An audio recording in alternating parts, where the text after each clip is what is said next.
सावधान water heater को नहीं गला दुई भौणी जीवन।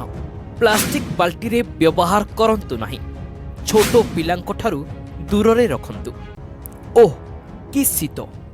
एते जोरे ठंडा लगुच जे ठंडा पानी रे गाधोइबाकू इच्छा हेउनी। सेथिपाई शीत दिने समस्ते गरम पानी रे गाधेबाकू चाहते।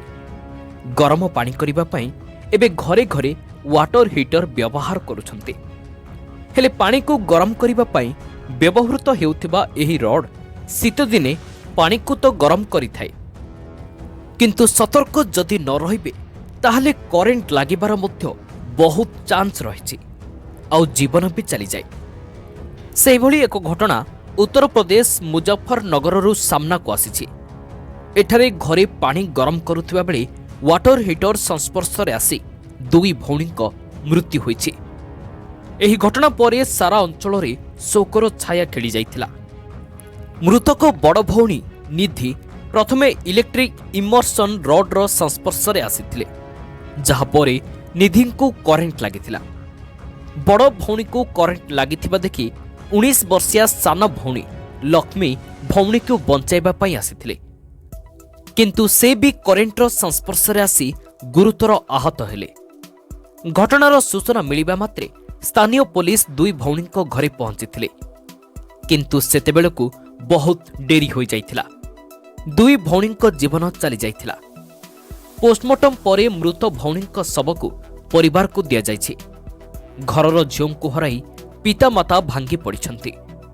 तेणु प्लास्टिक बाल्टी रे इमर्सन रड केबे भी व्यवहार करिबा उचित नुहे, कारण यह विस्फोरणर आशंका को यथेष्ट वृद्धि करे। स्टील, आलुमिनियम किंबा अन्यान्य धातु पात्र एथिपाई व्यवहार करिबा उचित।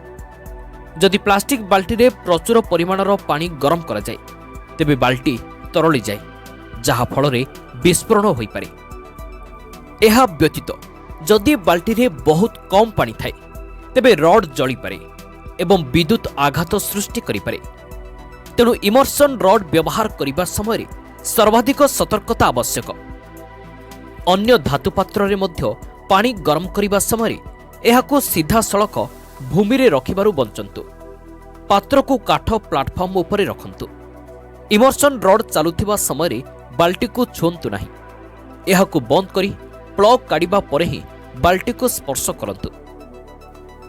पानी को रड रो एक निर्दिष्ट स्तर पर्यंत फुल करंतु। जदि रड कम पानी रे व्यवहार करा जाए तेबे विपद आहुरी बढ़ी जाए। खास करी एहाको व्यवहार करिबा समय छोटो पिलांको ठारू दूर रे रखंतु। Bureau report, Odisha news now.